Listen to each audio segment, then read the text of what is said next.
The Bikeriders. The first thing is, spoiler alert. The second thing is, if you haven't seen this movie, you need to do so right now while it's in theaters.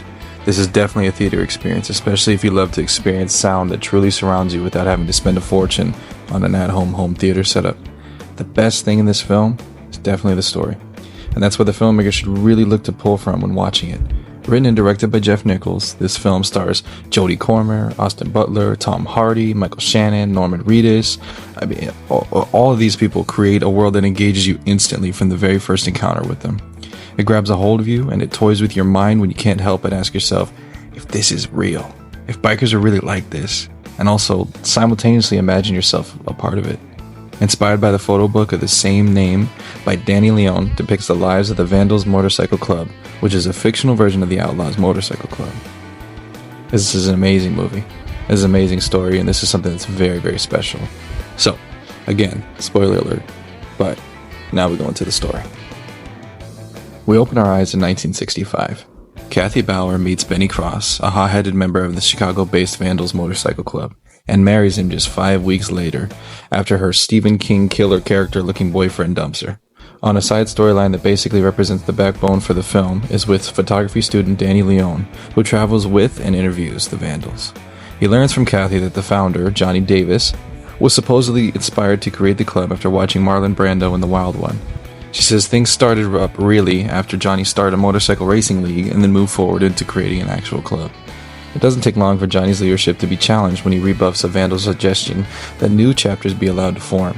They engage in a fist fight, which Johnny wins. He reestablishes his authority but grants permission to expand the club anyway.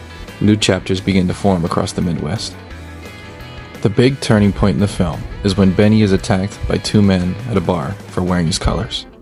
If you don't know what colors are, those are the bike gang logos. You take those off, you no longer represent the gang. You keep those colors on, and now you have to defend the gang from anyone who wants to oppose it. The fight is brutal. Benny gets a blade out of his boot and slashes one of their faces only to take a hit to the back of the head by a shovel to create literally the coolest title card I've ever seen.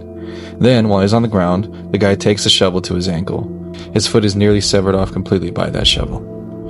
In this moment, Kathy has this amazing monologue about how Benny doesn't cry, that he only ever comes close to crying when he thought he could never ride again. It's such a special scene, and such an eye-opener for the audience on the character of Benny. This is an important place for the filmmaker to note when you're making your own movies. To create a moment like this is something that will set your film apart and especially let your audience get a deeper understanding on who your character is. It's masterfully done. So, when Johnny's pissed and has to defend his boy, he and the other bikers ride up to the bar and rev their engines very Mad Max style right at the front door.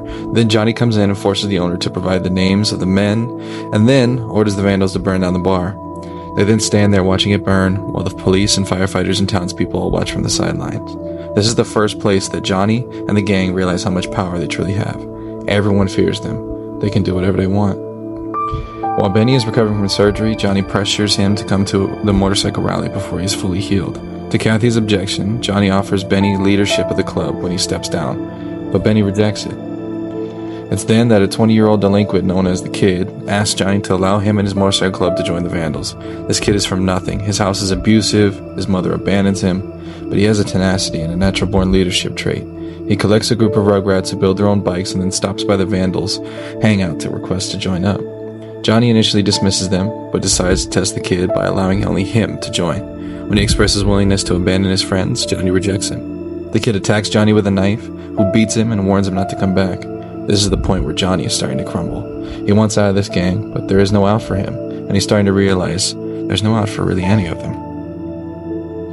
In 1973, Leone interviews Kathy about the fate of the Vandals.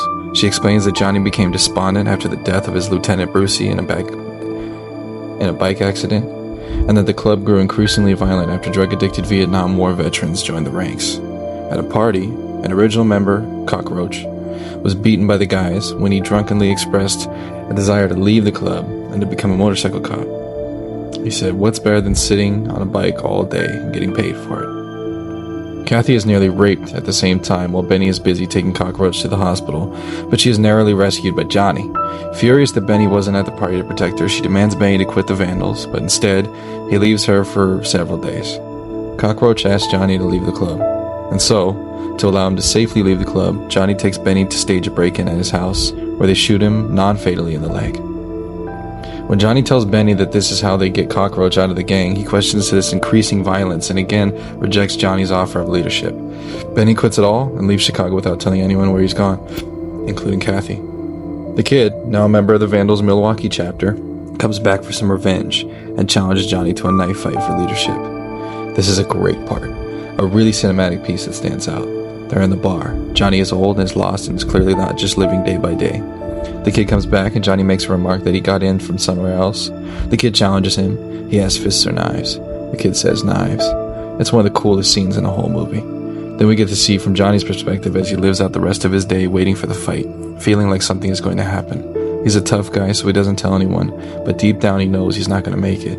His wife doesn't notice. His kids are out doing whatever. He even goes to Kathy and shows something's wrong, but she doesn't know how to get out of him, and he won't tell anyone. Then he goes to the showdown and waits. The kid is late, but he shows up. It's dark and cold, and you can just tell that Johnny doesn't want to do it. Tom Hardy plays it so well, grabbing one of the biggest knives I've ever seen while wearing this massive set of brass knuckles. He stalks up in front of the car headlights only to be shot down and killed like a dog. The kid takes over. The gang members have nothing else to say. Johnny's dead. Kathy explains to Leon that after the kid took over the Vandals, they became a very large criminal gang involved in drug trafficking and murder.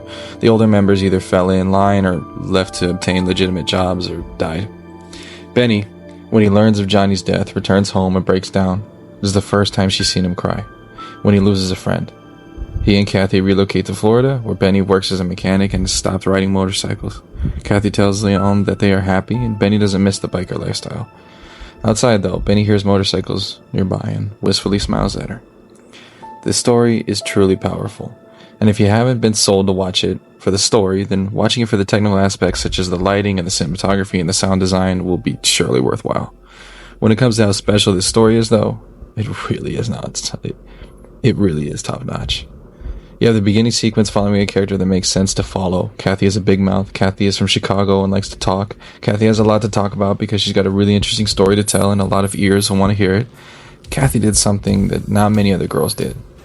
Then, you come into the world of the biker gang by getting swooned with the devilishly handsome Austin Butler. This place is scary. The people are gross, but Austin and his gravel voice make you really want to stay. Tom Hardy then has you with the absolute staying power of just being so badass and interesting that you just can't take your eyes away when he gets on that screen. His character is so full of intrigue, even just being your regular Joe who turns around his darker side, the deeper he gets into his own hobbies. It's not just that, but the regret that he forms in the human side of Johnny really helped to capture the audience into the turmoil that is being such a big part of a biker gang. And then, don't count out fucking Norman Reedus coming in and playing a wild character that sometimes outwilds every other one we've seen. And we've seen some really crazy characters. From monologues from Michael Shannon that make your jaw drop to powerful displays of dominance from Tom Hardy, there's not much in this film that doesn't get your heart pumping. So for the filmmaker, study the story and the flow. Study how the characters build and mold off of each other. And then especially with Kathy, away from each other in a place that's supposed to be all about brotherhood and community, those individual pieces help to really expose a story to its fullest means and will get your fan base to not only adore the film, but keep their minds trapped in it for years to come. And so for the film lover, check this film out and support these filmmakers. They do an amazing job and really create a world that is so full and powerful. You'll be thankful that you got to experience it.